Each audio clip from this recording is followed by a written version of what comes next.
Where'd your name come from? Lost God comes from, a culmination of the old me and the new me. You know what I mean? Back in the days, they used to call me Lost Child from Los Angeles. It's like a split off of that. Because I did grow up other places than Los Angeles. I was fortunate enough to move around, and I got that name from, just hanging out. I was lost. I mean, it was just more of a nickname, but I took it once I started doing music. I was like, I don't want to call myself Fat Boy. That's my name for real. But, I wanted to call myself something that represented me. And then once I found myself, I realized, like, man, I'm a god out here, especially with this music shit. Like, so, Lost God. Where are you from? From Los Angeles. What's your opinion of the state of rap music right now in Los Angeles? Los Angeles is selfish. But Los Angeles is also based on radio. So you're not really going to get mad love in LA if you're not really on the radio, because it's more tailored to stars of that, like when you're trying to break. But LA, you get love though. You get love from the streets real quick. But when you're trying to hit the next level, it's kind of selfish. Give me a tour of the city of LA for someone that's never been there before. Let's start with the food. Favorite food spot in the city?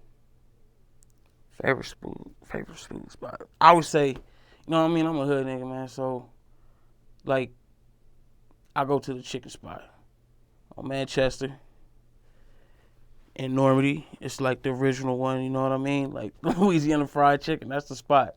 It's a couple cool like little soul food joints. Doolins. It's on Manchester too, but that's in Inglewood. Free bucks while I'm talking about Inglewood. But it really just depends on your price range. You know what I mean? Because you can hit Hollywood. That's LA too. Don't get me wrong, but the real food is in the city. Let's talk about the nightclub scene a little bit. The nightlife scene, I should say, rather. Strip club. Favorite strip club in LA? Favorite strip club, man? I'll say I'll wait till Monday. Go to Ace of Diamonds. Ace of Diamonds is always lit. They be having like the baddest bitches in there. It's legit for LA. Or you could go to Stars if you're feeling ghetto-like. Favorite regular nightclub in the city? Favorite regular nightclub? Whew. Man, I'm going to have to say Supper Club. Supper Club, go down. That should be jumping in there. Now, we talked about the food. We talked about the nightlife a little bit. What else would you recommend someone first time visiting LA to go see or visit? Man, if you are tailored to the streets, I would say you link up with somebody like myself or somebody reputable, where you go and you explore, your ghetto. It really just depends on your mindset. Because to me, I'd be like, yo, go roll through Skid Row and see where you don't want to be. Because to me, like, Skid Row is like for real. Like, I seen like Skid Rows in other places, but the one in LA is really like legit a homeless community. You know what I mean? Like, you don't want to be there, go see that shit. You know what I mean? It really just depends on your mindset. Because shopping, you want to shop, you want to do this, you know what I mean? Like, it really, I could tailor a specific plan for you, but I got to know what your mindset is. Because if you're from the ghetto, you want to go see ghetto shit, you go see ghetto shit. You know what I mean? Like, if you Hollywood, you want to go see Hollywood shit. It's not really, LA is like constant. You know what I mean? Just like New York, you know what I mean? It's always something going on, so. Now let's talk about the lingo. In different cities you got different lingo. Atlanta has its own lingo. Chicago has its own lingo. Miami has its own lingo. What would someone hear, phrases, terms? What are some popular phrases or terms we would hear in the city of LA? God damn. You know what I mean? Like, it's crazy though, like, turnt. Like, that still come from LA. Turned up, you know what I mean? Like, I can't even front though, like, the lingo is not, it's not so much there. You know what I mean? Like, it's not like a big thing. Like I'll tell you, the same as it's lingo in LA that's like tailored to LA. It's also from around the world. You know what I mean? Like I don't even know no words just off top. Like, you know, like I know low key is a LA thing. You know what I mean? Like when somebody be like, oh, low key, low ball. Like I know off top that came from LA because it means just like I kind of want to do it. It's kind of popping low key. You know what I mean? Like that. Now, are there any special events in LA one might want to go check out? Like, I mean, like, you know, like when people think of New Orleans, they think of Mardi Gras. That's a big, huge event. Anything like that was an example for New Orleans. Any type of special event in LA that's really important for someone to go check out or see? You know, man, I really don't know, man. It's always little festivals happening in LA because LA is such a popular tourist destination. So, I mean, it's kind of hard for me to pinpoint festivals, you know what I mean? Like, I know they just had that Made in America festival. Like, it was like one of the biggest things they had in LA. You know what I mean? Like, Nip got to perform out there. There was a bunch of major artists that came out. But, you know, as far as like an event, you could pick a weekend. I could tell you, you know what I mean? Because it's just like the A, like it's always something going on. Like, you know what I mean? Like BT weekend out there, like it's like really one of the biggest joints for like African Americans per se. Like, I mean, yeah, like BT weekend is jumping, of course. You know, it's gonna be 1,000 parties. Everybody's gonna be in LA at that time. You know, so that's probably about it, man. I mean, the Oscars. I mean, it just depends. Are you Hollywood or no? All right, let's take it back a little bit. What type of student were you in school? Student. Oof. You know, I always excelled at English, but school wasn't my strong suit. Don't get me wrong, because, I mean, I used to go to school just to be popular. You know what I mean? I used to hustle candy at school. I was hustling, man, so that's what I used to go to school for. Like, I really loved English, though. Everything else, it kind of bypassed me. Especially, like, sitting in school, I had ADD, so, like, you know, like, they had us on these little block schedules. Like, you go, like, 3 hours at a time, so it's really hard for me. Just having ADD, I couldn't even sit in class, man. The only thing I could sit in class for was for English. I think that's the reason why I'm so good with my words right now. Just staying in that class. What was the most popular candy you hustled? Oh, you know, like the little sour belts? I used to bag them bitches up like 10 to a bag. That was $1. Them shits would be gone before homeroom. You know what I mean? Jobs you had growing up, if any? Oh, you know, I did have a job though, man. I used to work for this pool company, man. I used to build pools and shit. You know what I mean? My girl at the time, her dad linked me up with the job. I was struggling. I was like really just came off the streets and shit. So they really just hooked it up for me, and it was straight. I can't even lie. I learned a lot about that shit because like don't let me see a pool. I know what the fuck is going on with it. Any crazy customer stories dealing with that job? You know, like I had this old lady one time. You know what I mean? I came out. She was cleaning her pool. I was cleaning her pool for her. You know, it's part of the shit you had to do. Like once you install the shit, you gotta come check on them and all that bullshit, right? So she come out to tell me about some shit that's in her drain, and she reaching over to try to get it, and her old ass fell in the pool. I mean, don't get me wrong, I could swim and shit. Did I jump in and get her? I did not. Am I a bad person? I hope not. I mean, I wouldn't have let her die, though. You know, I was right there. She got out, though. She's straight. But, you know. That's probably a low tip that day. You know, I never got a tip. You know, I did this shit when I was in Bakersfield. And I just don't think the community I was doing this shit in was giving out tips to niggas. What's the worst thing you put your parents through?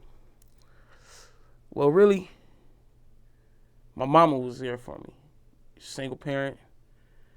So, you know, I really put my mama through a lot of shit fucking around in the streets and shit. You know what I mean? Not going to school, of course, you know what I mean? Then when I got older, you know what I mean? Hella shit.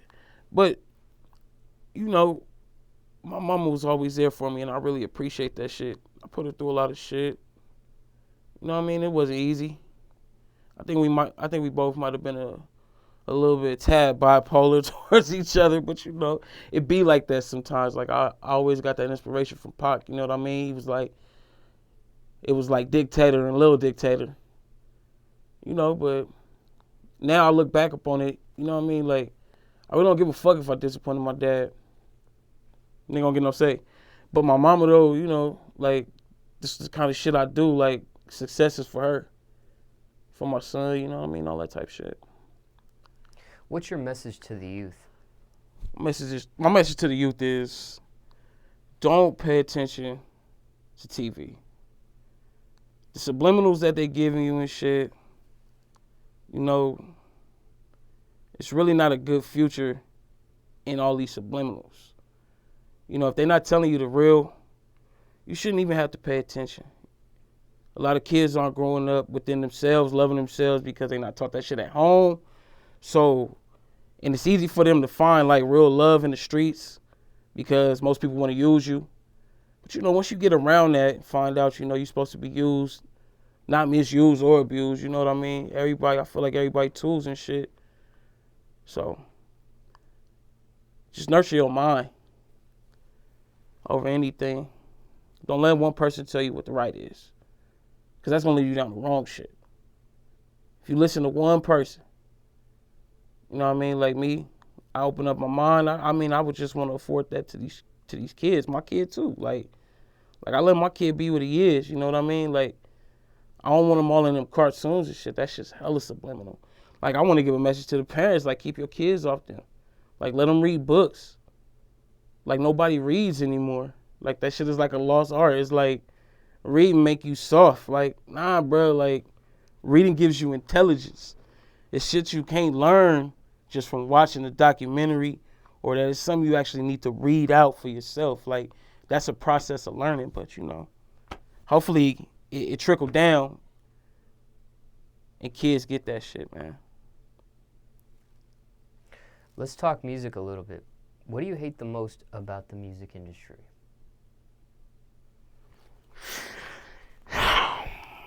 You know what, though? I would probably say I hate most is like all the homosexual undertones and shit to everything.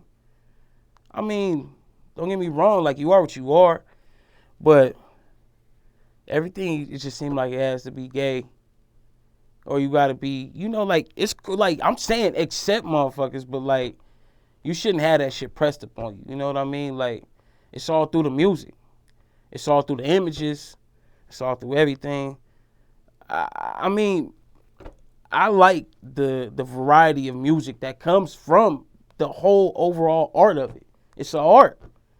I try to tell people that making a beat is art. Writing the lyrics is art. The nigga that mixes the shit, that's the art. The people that do the artwork, it's all a culmination of artists, you feel me? It just seemed like it get harder and harder for real trap individuals to bust through. You know. It seemed like the artists faking now. But Top 3 things you need in the studio. top 3 things. First off, I need a fire ass beat. Right. Let's check 1. I need some cookie. 2. Third thing I need is Lost God on time. That's it. I don't need shit else. Craziest studio story, if you have one. Damn. It's not if I have one. It's just, do I tell? You know, man, I've had the typical studio stories, you know what I mean? In the studio with your favorite rappers and shit, but you know, man, I don't got no crazy ass stories. Because if I told them, they probably wouldn't like me. What's the realest song you ever wrote so far in your whole catalog? Realest song I ever wrote. Man, actually, it's coming off this project, Rapp'n and Trapp'n, with Mo Bucks, free Mo Bucks. But it's called Supposed to Be. Like, it really, to me, it explains, like, my mindset. Like, my verse, like, it explains where I be at, you know what I mean?